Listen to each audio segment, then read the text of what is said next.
Les présidents Alassane Ouattara de la Côte d'Ivoire, John Mahama du Ghana et aussi président en exercice de la CEDEAO venus à la rescousse du Togo pour tenter de trouver une issue au blocage qui émaille la proclamation des résultats de l'élection présidentielle du 25 avril dernier. Et c'est la sentence qui est ici donnée face à la presse locale et internationale ce mardi.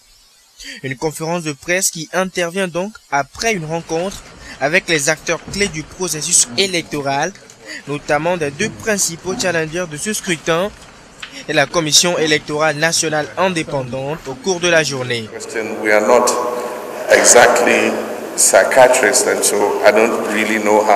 Je ne connais pas leur état d'esprit, puisque je ne suis pas en mesure de lire dans leurs pensées. Nous pouvons juste dire que nous avons rencontré le président sortant Faure Gnassingbé et le candidat du CAP 2015, Jean-Pierre Fabre. Nous avons discuté avec eux et ils se sont exprimés ouvertement. Nous avons également rencontré puis discuté avec la Commission électorale nationale indépendante. Bref, tous les partis de ce processus électoral sont plutôt calmes si vous voulez connaître leur état d'esprit.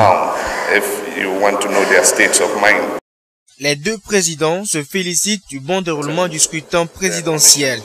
Depuis 2 jours, la Commission électorale nationale indépendante a rendu public des résultats partiels prenant en compte 11 CELI.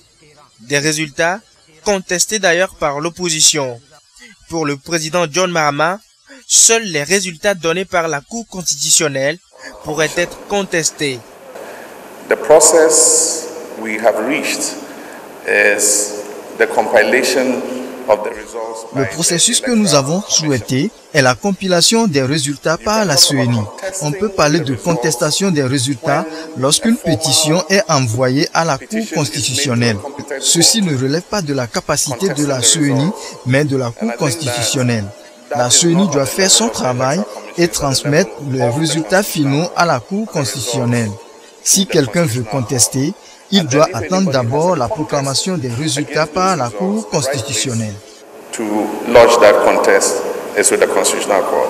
La grande issue de cette élection présidentielle reste la préoccupation majeure et la communauté internationale fait jouer la carte de l'apaisement.